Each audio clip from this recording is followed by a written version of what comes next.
A gente vai falar sobre escola, certo?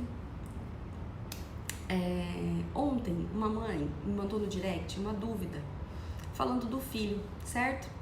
E inclusive se ela estiver vendo essa live ou ver depois, né? Ela serviu de inspiração para eu trazer o conteúdo aqui para vocês. E ela me mandou dizendo que foi o primeiro dia de aula da criança dela, do filho dela, né? E a professora logo no final da aula já chamou a mãe para conversar e falou que o menino não parava quieto, acho que subiu em cima da mesa, alguma coisa assim. Ou seja, já foi fazer uma advertência, uma reclamação, né, para a mãe do comportamento da criança. E a mãe daí me relatou que o filho é super tranquilo em casa e que às vezes tem alguns momentos de rebeldia, sim, mas que ela não sabia como agir nessa situação, né? Os pais sempre me perguntam, Gabi, como aplicar disciplina positiva nessa situação? Como fazer com meu filho que fez isso? O que eu deveria fazer? Então a gente falta ferramentas, né? Falta argumentos pra gente lidar com algumas situações. E aí, isso me despertou e eu até mandei áudio pra ela, gente. Eu não costumo fazer isso com todo mundo. Porque imagina, mandar áudio para todo mundo, seria consultoria para todos ali via direct, então humanamente impossível, né? Mas para algumas perguntas, algumas mamães que me tocam, eu dou mais do que uma simples resposta. E até mandei um áudio para ela e ela disse que confortou o coração dela. E eu queria passar isso para vocês. Imaginem assim, tá? A gente tem hoje uma educação, e eu não tô dizendo agora educação dentro de casa, eu tô dizendo educação na escola. Uma educação equivocada. Por que equivocada? Os professores, por falta de recursos, tá? Eles não têm uma outra ferramenta, eles desconhecem, alguns professores, não são todos, desconhecem ferramentas novas de educação dentro de sala de aula. E aí aplicam a forma tradicional de se educar, né? Em escolas públicas, isso é mais comum. Por quê? Porque o município, o estado não investe na formação de professores, né? Em escolas de rede privada, rede particular, a gente não vê tanto isso, ainda assim existe, porque eu já atuei o ano passado em escolas, ainda assim existe. Mas os professores, eles têm uma cultura de buscar mais, então alguns professores por si só, eles já vão atrás de cursos, eles estudam, outros gostam de buscar autoconhecimento, investem na sua vida profissional, na sua carreira profissional, em cursos, em livros, em outros estudos de outros meios. Na rede pública, nem todo mundo tem essa cultura, né? E o município e o estado, por sua vez, não contribui com isso, porque não tá ali incentivando, não paga cursos, não investe em palestras para esses professores, porque se a gente não estudar, se a gente não buscar, se a gente não tiver recursos que cheguem até a gente, que seja acessível, a gente não vai atrás, né? Porque a gente não aprendeu a fazer assim. Então, por isso, por uma série de fatores e também pela falta de investimento do município, do estado e também nas redes privadas, por instituições, as escolas, elas têm uma visão muito assim, né? Elas não têm uma visão aberta, as escolas, elas têm uma visão muito fechada. Eu sei fazer, o jeito que eu faço é o certo e eu não quero que ninguém dê palpite. Por isso que é até difícil os pais entrarem nas escolas. Eu também entendo, porque se eles forem analisar a opinião de cada um, vira um bolo louco, né? Mas enfim, o que eu tô querendo dizer pra vocês? Eles deixam de entender o que é mais importante, que é o ser humaninho que tá ali naquela sala de aula, querendo aprender, e não só aprender a ler, a escrever e a contar, tá? Querendo aprender a se relacionar, a se entender, a buscar as habilidades socioemocionais que vão fazer com que ele impulsione o cognitivo, ou seja, que ele aprenda mais, que ele seja ainda mais inteligente, que ele evolua como pessoa, né? E as escolas pecam nesse sentido. Então imagine só nesse contexto que eu disse pra vocês, dessa mãe que me procurou.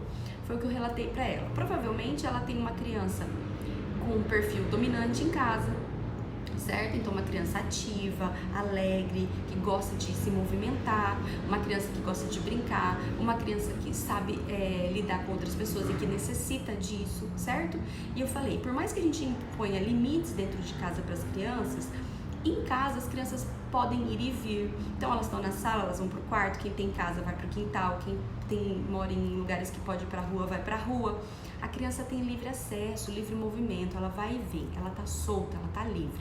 Se é uma criança de perfil ativo, ela vai exercer tudo isso nas férias dela, certo? Gastando energia. Aí voltam as aulas. Aí ela precisa sentar numa carteira, com uma mesa, né? Uma mesa e carteira ali, uma mesa e cadeira, né? Sentar e ficar prestando atenção num professor que às vezes não é dinâmico, que às vezes não é lúdico, né? Principalmente para as idades de 6 a 9 anos, não é lúdico. É só, ainda mais colégio municipal, gente, que é só cumprir tabelinha ali. O que acontece com essa criança, né? Excesso de cortisol. Porque pensa, tava tão legal na minha casa, eu brincava, eu fazia as coisas, eu pulava, eu corria, de repente eu preciso ficar sentado, prestando atenção numa aula que teoricamente para a criança é chata, né? E aquilo, como eu não tenho maturidade cognitiva para entender o contexto, vai liberando cortisol no meu corpo. O cortisol e a adrenalina junto, e não a adrenalina boa, que é a adrenalina de você viver uma aventura, mas é a adrenalina da raiva, a adrenalina da tensão, da pressão, do estresse, maximiza fluxo sanguíneo para braços e pernas. O que é isso? Traz movimento, tá? Maximizar fluxo sanguíneo para braços e pernas é colocar pressão nas suas mãos, nas suas pernas, nos seus pés, ou seja, você precisa estar em movimento, porque ele libera isso pro seu corpo. Então a criança, ela fica inquieta. Já viu aquela criança que fica assim, você manda ficar quieta, ela não para, dela ficar pulando? Ela fica inquieta. Aí o professor olha para aquilo e acha que é uma afronta, né? Acha que tá enfrentando, acha que tá brigando, acha que tá questionando a autoridade de professor. Não, é fisiológico. E aí o professor fala o quê? Tá me desafiando? Então vai ficar sentado. Não vai pro intervalo, vai ficar sem recreio, vai ficar dentro da sala de aula. Ela deveria fazer o oposto, certo? Ela deveria colocar a criança para se movimentar. Se os professores entendessem de cérebro, de fisiologia, de sentimentos, de habilidades socioemocionais, de perfis comportamentais, eles deveriam agir diferente e conseguiriam resultados diferentes, tá? Então, o que eu trouxe para essa mãe se conscientizar? Provavelmente o seu filho não estava preparado para ficar parado, sentado, porque ele passou as férias inteiras em movimento. E aí ele chega em sala de aula, ele precisa se acalmar, mas ele não sabe como fazer isso, ele não tem recurso e ninguém orientou. Todo mundo só fala, precisa ficar sentado, mas como é que eu acalmo o que está aqui dentro? Como é que eu acalmo sentimentos que me movimentam? Certo? Como é que eu faço isso? Eu sou uma criança, eu não sei fazer sozinho, quem é que vai me orientar? E não tem ninguém que oriente, porque daí as pessoas punem, castigam, brigam, rotulam. E o que acontece? A criança vai para casa, recebe reclamação do professor, a mãe fica chateada, envergonhada, vai e briga com o filho de novo, pune o filho de novo, castiga o filho de novo, e essa criança tá gritando, dizendo assim, tá bom, mas como é que eu tenho que fazer? Alguém me ensina, pelo amor de Deus, e para de brigar comigo? Você entende? Então, assim, a gente nem sempre tem como escolher escolas, né? Nem sempre a gente pode escolher, ainda assim, quando a gente pode escolher, a gente não tem opção, tá?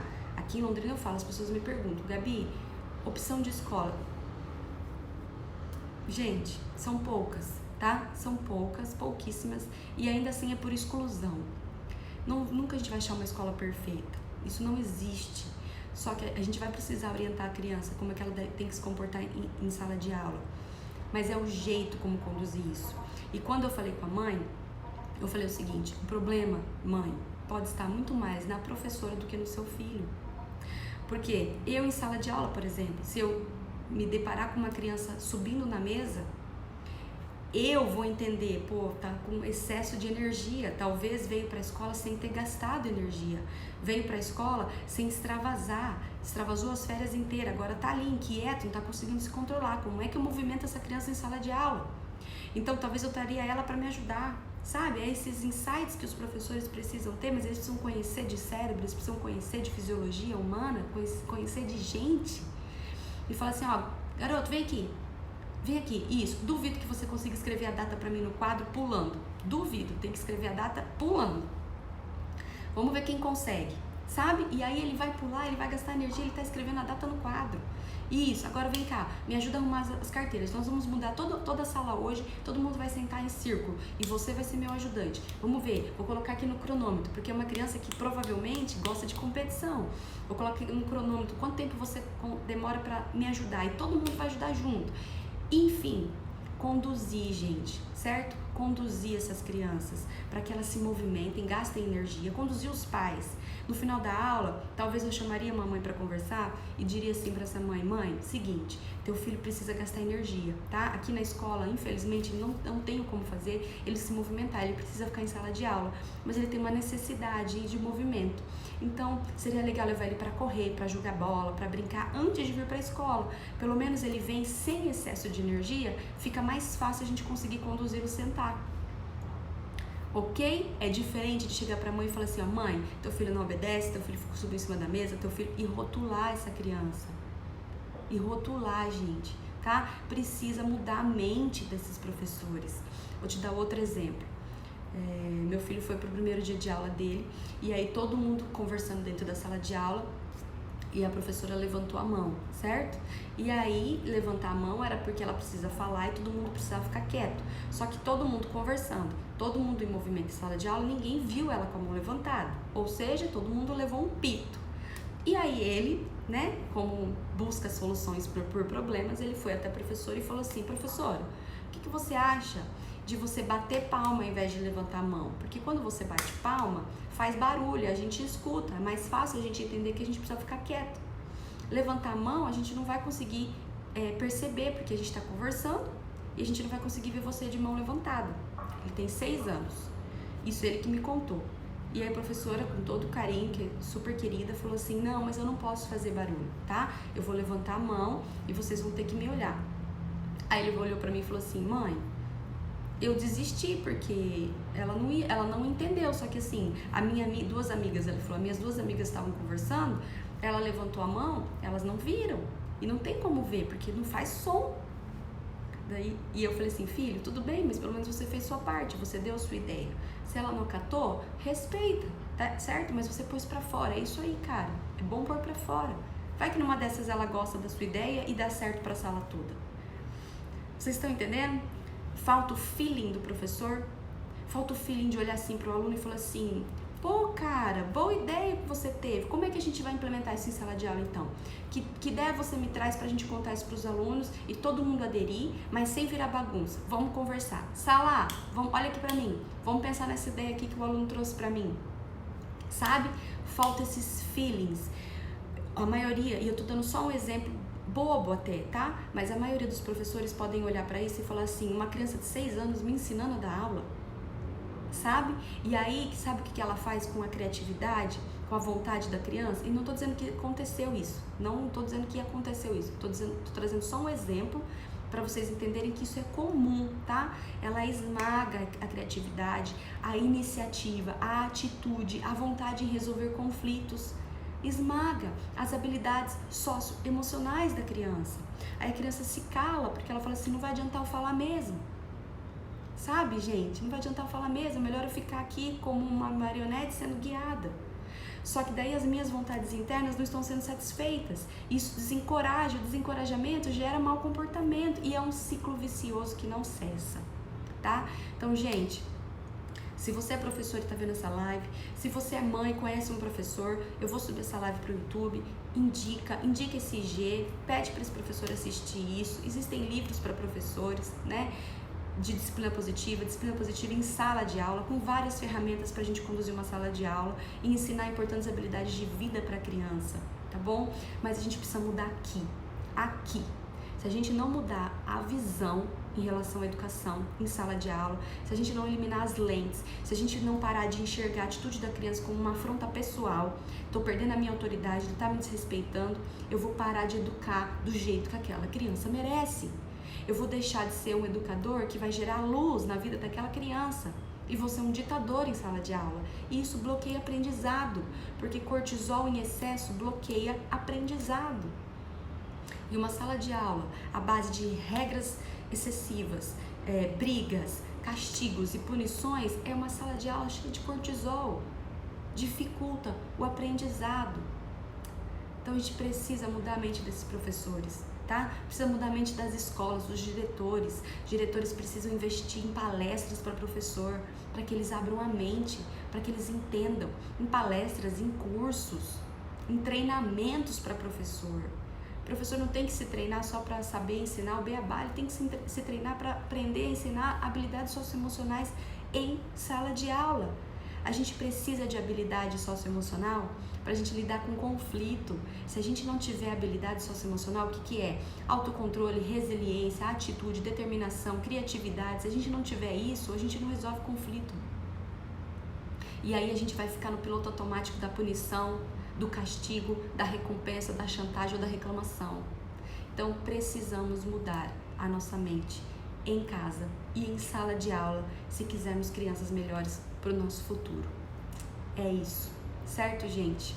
Então, se você tem um filho e teve reclamações dele, antes de brigar com a sua criança, antes de já chegar nela e falar assim, o que aconteceu que a professora veio falar comigo, antes de esticar toda a sobrancelha, analise como é que foi as férias do seu filho, que tipo de perfil teu filho tem, se ele tem uma necessidade de gastar energia na escola, talvez ele não está gastando, como é que você pode fazer para contribuir, que ele consiga ficar mais tempo sentado em sala de aula, o que teu filho tem feito antes de ir para a escola, se ele precisa gastar energia antes, como é que é o diálogo dele quando ele voltar. Filho, eu sei que é difícil ficar sentado, eu sei que às vezes é chato e você tem vontade de correr, mas cara, você vai conseguir, entendeu? Você vai precisar se controlar um pouquinho só e ficar mais tempo sentado, e depois que a gente sair da escola a gente pode passar numa praça e você correr, e você brincar, e você fazer parkour, sabe? O que você enquanto pai vai fazer para ajudar a escola? Ao invés de rotular o teu filho, porque o professor já está rotulando demais. Não rotulem as crianças, deem soluções para elas se resolverem, certo, gente? Por favor, me ajudem nessa trajetória, porque meu filho também está na escola, né? E o meu coração queima, porque eu queria estar treinando todo mundo, eu queria estar com todo mundo, eu queria estar compartilhando com todo mundo, eu queria dar um livro para cada professor, mas eu não sei nem como eles receberiam isso, né? Porque eu sou uma simples mãe, como qualquer outra, que às vezes está tentando entrar na didática da escola, e as outras escolas a mesma coisa, né? Tô tentando entrar em outras escolas e, gente, é difícil. Hoje eu tenho uma reunião com uma escola que, devido ao post que eu fiz, que vocês marcaram, me chamou para conversar, pra gente entrar com um trabalho efetivo. E hoje eu vou estar lá e eu fiquei muito feliz, porque é uma escola, mas é uma escola para várias crianças. Então eu tô muito feliz, e se Deus quiser vai ser luz dentro daquela escola, se Deus quiser os professores vão mudar a mente, e quem vai sair ganhando é a família inteira, não só a escola, mas a família inteira de todas aquelas crianças de lá. Certo, gente? É isso. Um beijo grande pra vocês, uma ótima quarta-feira cheia de luz, cheia de sabedoria, e que Deus esteja sempre presente. Um beijo. Fui!